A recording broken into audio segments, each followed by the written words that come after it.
and welcome to the 4th week of Planner 201, and I have a special guest with me, Caitlin. Hello. So you are in for a special treat because we're going to do a 2-part series, and first we're just going to talk today with Caitlin about Alibaba, and then we'll start talking about fulfillment by Amazon. But let's take a step back. Why don't you just tell everyone a little bit about you and your experience with both?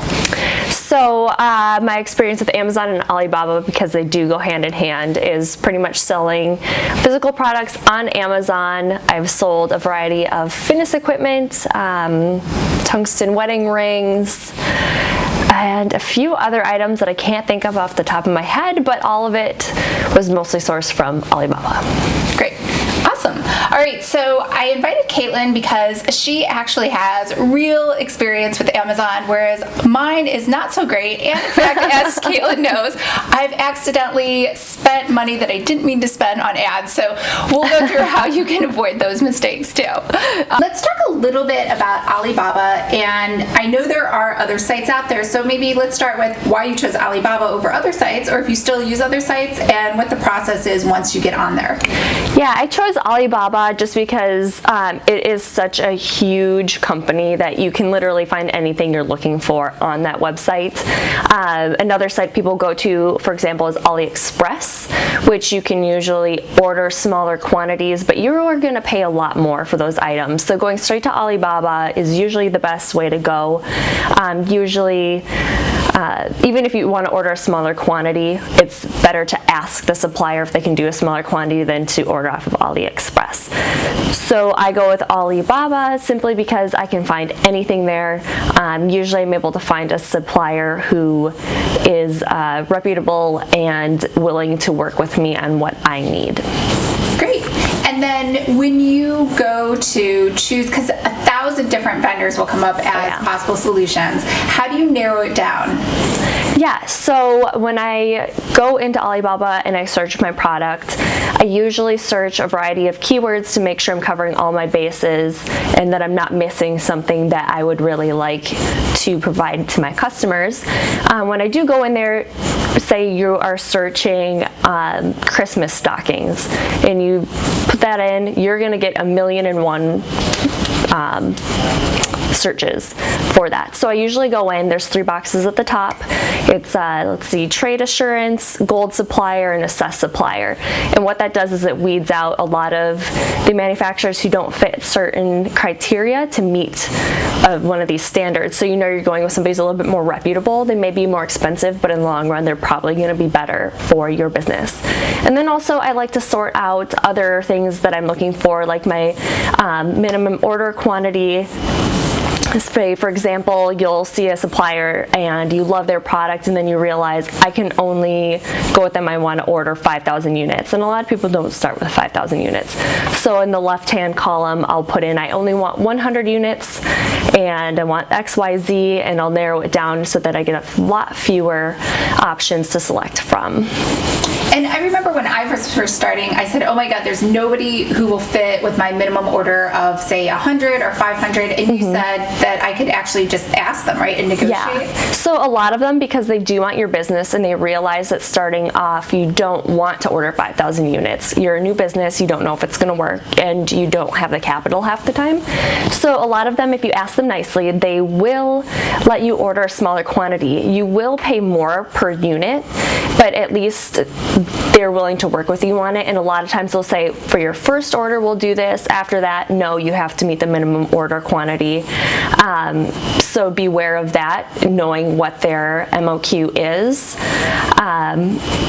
going forward after that point. But usually they will work with you a little bit. And then, so that's good information to know, but so for people who are worried or apprehensive about purchasing from overseas, what would you say to them? You know, I was nervous the first time I did purchase from Alibaba. I mean, I'm sending a lot of money over to China, and it is a tad bit scary.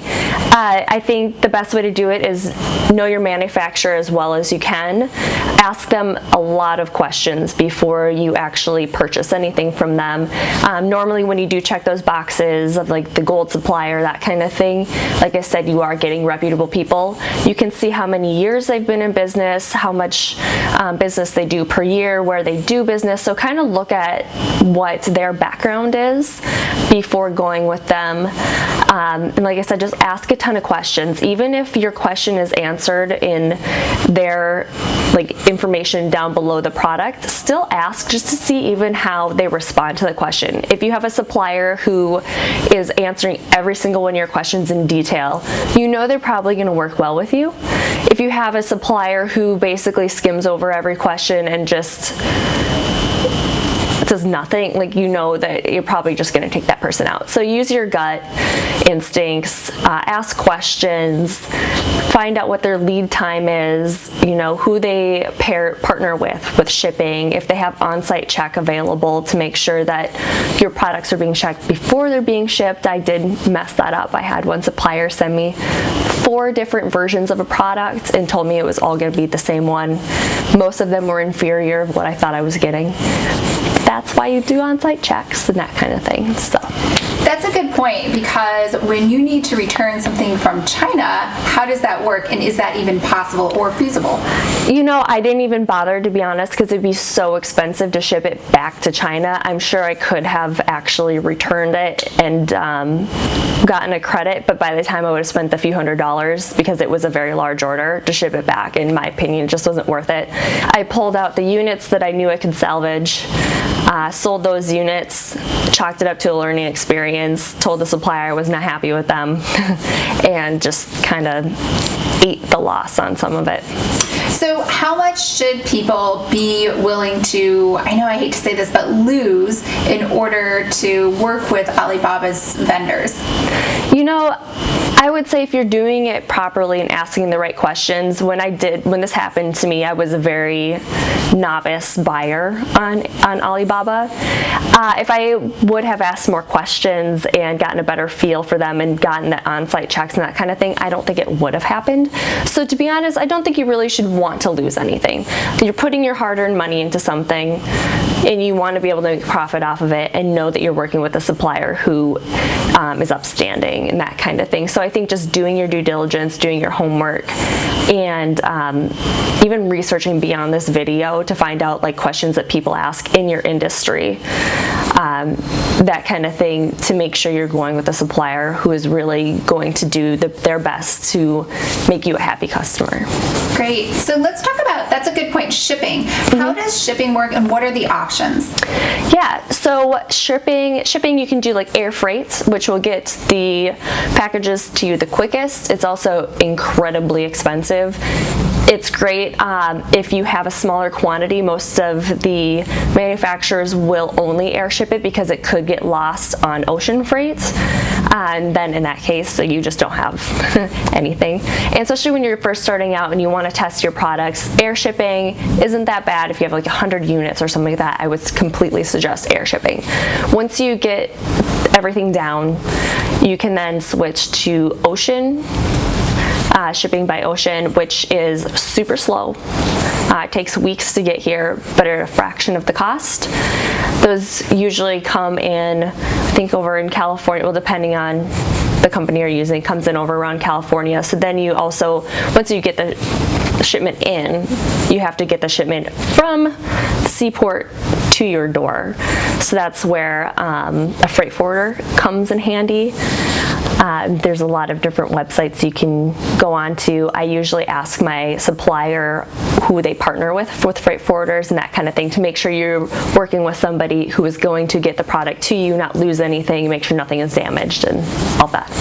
Because if you don't use a freight forwarder, I don't think most people have heard this term, you have to physically go down to the dock at the port. Right? I do believe so. Yeah, I'm pretty sure your options are freight forwarder or pick up a moving van or truck of some sort and load up your stuff and take it out, which I've never done that and I don't really know the process, but it sounds like a pain in the butt. Okay. And if they do airship, it's just like getting a regular UPS package with the tracking number, right? Yep, it just shows up at your door. All of a sudden you've got 20 boxes sitting there, and well, I hope if you have 20 boxes, you're using ocean shipping. But it shows up to your door, and there's your product. And is there any options for insurance if people want to insure their goods? I'm not 100% sure on that one. I haven't actually gone into looking into insuring my goods. I think with ocean shipping, there is an insurance package you can buy, but I would not take my word on that one because it might be wrong. Okay. And then with the Alibaba platform, it's simply a platform independent.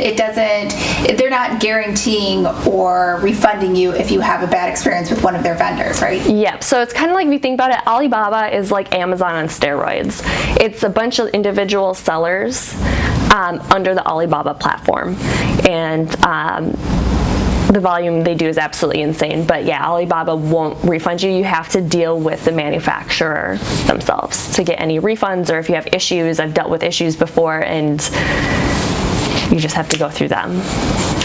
Great. And then the last question is, this is getting into the details, but I think you said to use the chat function within Alibaba, and that's the best way. And does time zone make a difference? Yes. So when I'm initially contacting a supplier, there's a chat right with that product, and that's where I put my initial questions and comments. And then after that, you can either email them or Skype them if you want. It's all up to you how you want to continue your correspondence. There is a time difference. They are,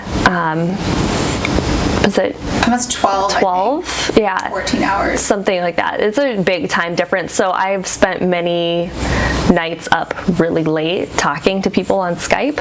You just kind of have to deal with it. I know I've noticed a few of my suppliers did work outside of what I thought would be their business hours, like either super early or super late, probably because of the time difference. And it'll be depending on the manufacturer. But just know you're going to be up late chatting on Skype, and it'll be okay. All right. And language is not a problem, right? When it's written, I feel like it's not like you're on the phone. Yeah, no. Whoever you're dealing with, they will know English very, very well.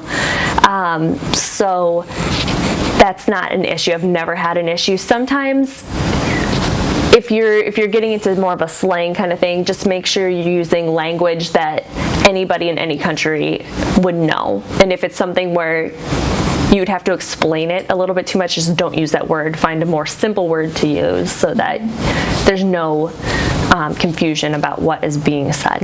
That's a good point. I think the biggest problem is when Americans use idioms. Yes, and you just don't realize these people have no idea what I'm talking about. Right. It's just better stick with straight up English. Yeah, be boring as possible. Yes, don't be funny. Don't just say what you want to say. Exactly. All right. Any other Chinese customs or anything that we should be aware of? Yeah. I always just try to be as polite as possible. I know that respect is very important to them, so always saying thank you. I've noticed a lot of my manufacturers, when I do Skype them or they Skype me, they'll say, "Hi, how are you doing today?" before they bring up what they wanted to talk about. It's just being polite and that kind of thing. I usually ask them how they're doing back. And so just being polite, being patient, because sometimes, every once in a while there will be some sort of like language barrier, and just, doing your due diligence. Yeah, so take out time for pleasantries, even though you have a burning question about a missed order. Yes, exactly, because I think they'll be friendlier to you in the long run, and you want to create that good relationship with them, especially if your business goes well and you work with this manufacturer for a long time. Great. All right, thanks. That was way more than one more question.